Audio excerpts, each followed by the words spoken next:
so good to see. Yeah, it's been... well, it's been a rough few weeks. Obviously, you've been to some of the games, you've seen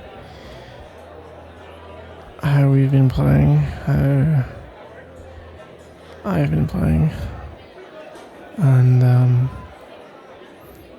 could definitely be better. Yeah, the big fat 0 wins so far would kinda give you a clue, wouldn't it? 6 weeks in, 0 wins. And the fans are understandably not happy. I mean, it's funny, there seems to, I seem to have a little bit of a following. Hashtag believe in bus. It almost seems like the more things go wrong, the more people do that. You know, it'll be everywhere on social media, the team will have struggled, but it's hashtag believe in bus. Which, to be honest with you, doesn't actually make me feel better, it makes me feel worse, because I don't know how many of them are sincere and how many of them are just making fun of me. And when you're going on national television every week and trying your best at something, it doesn't feel great to be a joke. But believe in bus is there. I don't know if it's a meme or if people are really supporting me or if they're doing both. They're memeing while supporting me, it's hard to tell. And I also have 2 fan chants, you know, so that's something. Yeah, fan chants. It's a bit like, I think they've been inspired by, you know, the Premier League fans. I really try to say Premier League fans do. You know, they watch football games, like football games, and they see all the fans chanting, like, wow, we've got to try that. And to be honest with you, one thing, while I've been chanting here is truly, truly dreadful. Cheering is great noise, you know, they'll shout some players' names when they make a good play. But, yeah, you don't really do chants, and it's especially bad at MLS matches. I mean, we believe that we will win. Oh dear. Oh dear.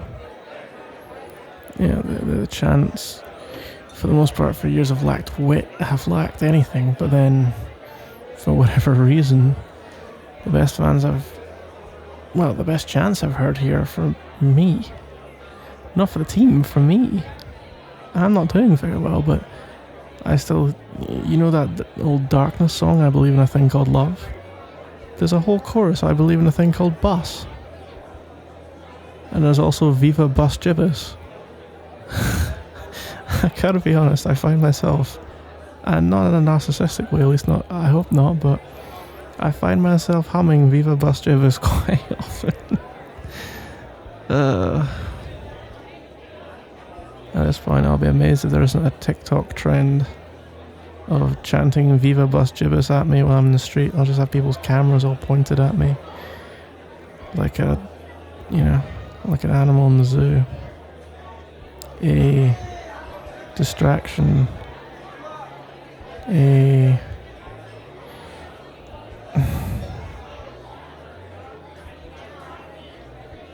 walking laughingstock. Something to be pointed at. Look, it's the huge quarterback who's hopeless, says everybody. I don't know.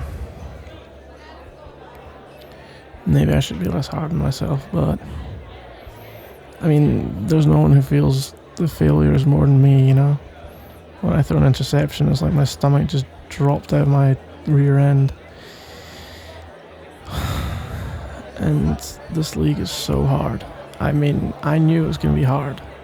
I can't believe how hard it is to tell where people are. It sounds like an obvious thing, but when you snap the ball, it's like... It's as if you were looking at a puzzle piece, and then someone flips the jigsaw puzzle off of the table, and you've got to tell them where the puzzle pieces are now, in what order they're in now, and you've got to find the gap. That's what it's like. And I can't always do that because the pieces move so fast, and it feels like if you don't know what's going to happen beforehand, playing reactive in this league is killing me.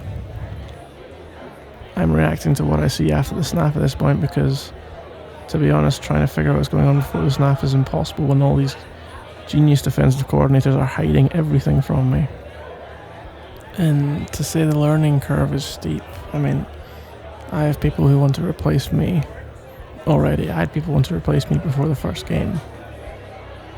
At least Mike Hawk doesn't have any problems. Mike Hawk, our middle linebacker, Mike Hawk. Yeah, I mean, he's having a good season. You know, and with the fans, you know, everyone's always excited to see Mike Hawk. What? Why are you looking at me like that? Why does everyone look at me funny when I start talking about Mike Hawk? Whatever. Anyway, he's very popular. People love taking pictures with Mike Hawk. People also seem to really like Fellatio. I mean, I know he's a good cornerback, but people just love, you know, mouthing off about him. I don't know why you're laughing, but okay.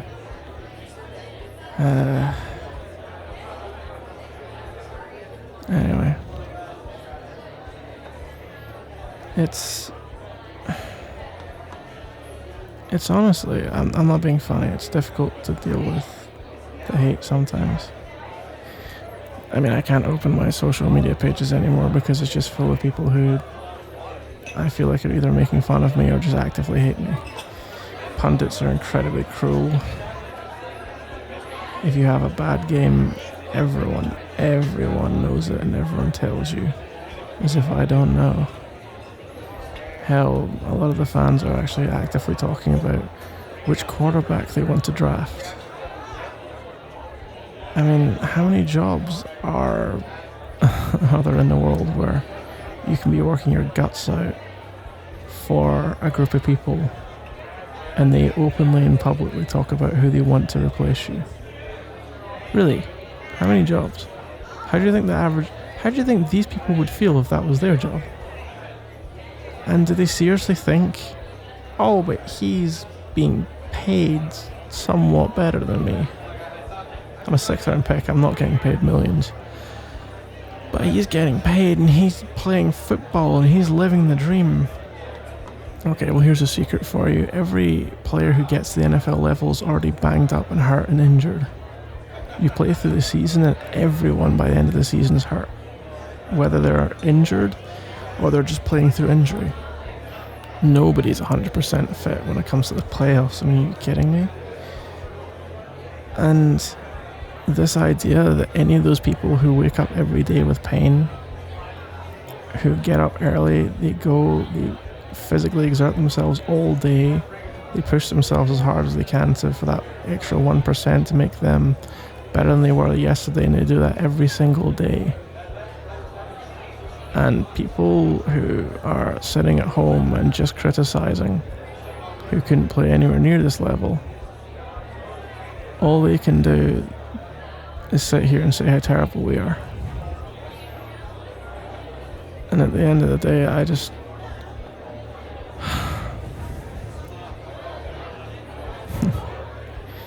I wonder how well they really think they do in my shoes, you know? But here's the thing, that I was feeling like hell the other night. And then you text me. And usually when I'm feeling really, really bad after a loss, you text me, and it's like the worst of the clouds have lifted. My problems haven't gone away, but it's like they're in a new perspective. And of all the things about coming here, the thing that means the most to me really is that I met you. And one of the reasons I'm so scared about keeping my job is not even just for me, it's not for my ambitions, it's not for everything I want to do in this league and everything I want to do for this team and for these coaches and these players who have put so much trust in me. It's that I don't think I could deal with getting traded away or having to play someone else, because then I wouldn't be near you. I love you. And I never want to be without you. You're the thing that makes this so worth it. All the difficulties and, you know, the trials and tribulations, the hate, the bad moments are lessened by you being here. And when we finally get our first win, it's going to mean so much more because you're going to be there to see it. And I can't imagine hugging anyone else in the crowd. I can't imagine kissing anyone else. And I can't imagine where I'd be right now mentally if I hadn't stumbled into you in the street that day. I love you so much. And look, I understand that maybe you don't feel the same way, but I'd really...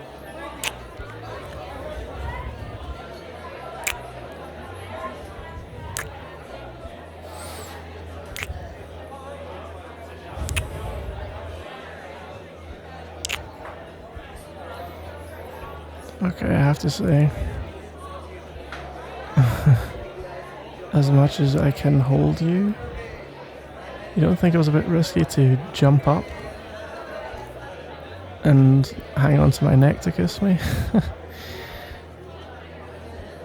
Well, I know I'm a big guy, but I'm just saying that what if it hadn't worked?